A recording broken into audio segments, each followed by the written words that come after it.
नमस्कार, DS4 Marathi news चॅनलमध्ये आपले स्वागत आहे. अहिल्यानगरमध्ये घिसाडी समाजाचा अभिमान अक्षय पवार याची IFS पदी निवड झाल्याबद्दल जंगी सत्कार. अहिल्यानगरमधून जिथे घिसाडी समाजाने आपल्या एका कर्तृत्ववान लेखाचा गौरव करण्यासाठी मोठा उत्साह साजरा केला. UPSC परीक्षेत यश मिळवून भारत सरकारच्या भारतीय सेवा IFS अधिकारी पदी निवड झालेले अक्षय हरिभाऊ पवार यांचा आज अहिल्यानगर येथे भव्य जाहीर सत्कार सोहळा पार पडला. पाथर्डीच्या अक्षय पवार यांनी मिळवलेले हे यश केवळ त्यांच्या कुटुंबाचेच नाही तर संपूर्ण घिसाडी समाजासाठी अभिमानाची गोष्ट ठरली आहे.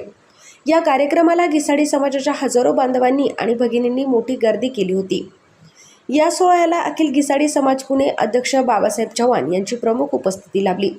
तसेच मी घिसाडी या महाराष्ट्राचा डॉक्टर हंबीरराव पडोळकर, अहिल्यानगर जिल्हाध्यक्ष ज्ञानेश्वर साळुंके, शहराध्यक्ष रवी चव्हाण, तसेच सावजी चव्हाण, दिनेश पवार, संदीप पवार, महादू सोनवणे यांच्यासह अनेक मान्यवर व्यासपीठावर उपस्थित होते. या कार्यक्रमाचे विशेष आकर्षण म्हणजे समाजातील महिलांचा मोठा सहभाग.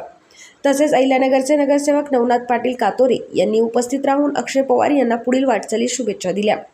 ज्ञानाच्या जोरावर समाजाला मुख्य प्रवाहात आणण्याचे काम अक्षय पवार यांच्या निवडीमुळे अधिक दृढ झाले आहे, अशी भावना यावेळी उपस्थितांनी व्यक्त केली. DS4 Marathi news bureau report, Ahilyanagar.